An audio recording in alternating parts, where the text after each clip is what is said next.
میں سودی کاروبار کر رہا ہوں، لوگ تو میری عزت کر رہے ہیں، مسجد کی کمیٹی کا میں صدر بھی ہوں، میں معززین شہر میں شامل بھی ہوں، لوگ مجھے جلسوں میں مہمان خصوصی بھی بلاتے ہیں، میں ایم پی اے بھی منتخب ہو گیا ہوں، مجھے وزارت کا قلمدان بھی سونپ دیا گیا ہے۔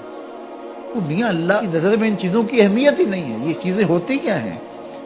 وہ یہ نہیں چھینتا، وہ ہدایت چھینتا، وہ روٹی نہیں چھینتا، وہ تو نمرود کو بھی روٹی دیتا تھا۔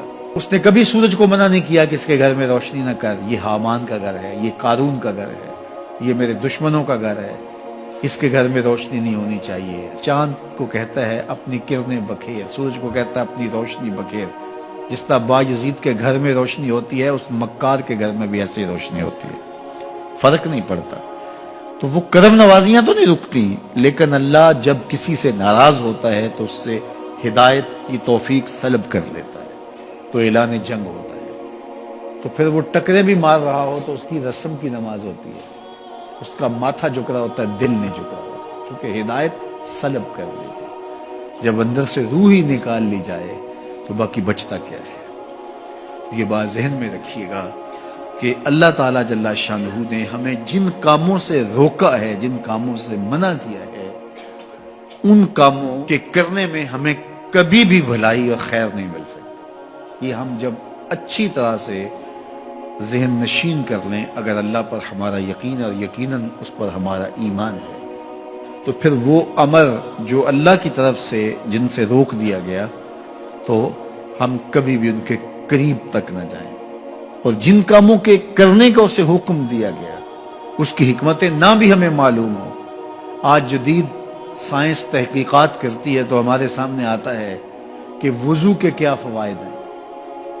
آج ہمیں لوگ بتاتے ہیں کہ جناب آپ امامہ باندھیں گے تو سن سٹروک سے بچ جائیں گے۔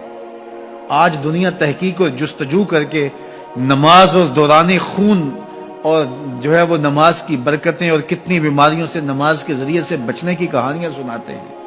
اچھی بات ہے، نماز سے صحت پہ اثر پڑتا ہے، یہ اچھی بات ہے کہ وضو سے بہت ساری بیماریوں سے نجات ملتی ہے، یہ اچھی بات ہے کہ سر پہ امامہ باندھ لیں تو سن سٹروک سے بچ جاتے ہیں، یہ اچھی بات ہے کہ آپ روزہ رکھتے ہیں تو کینسر جیسے امراض سے آپ کا بچاؤ ہوتا ہے، یہ اچھی بات ہے کہ فلاں عمل کرتے ہیں تو فلاں ہوتا ہے۔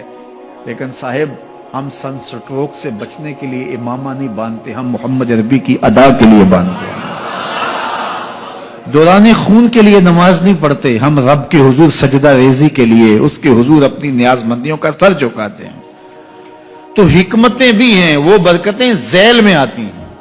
تو یہ بات ذہن میں رکھیے گا کہ حکمتیں معلوم نہ بھی ہوں تو ہم عمل کرتے ہیں۔ یہی تو ہے کہ یوم نون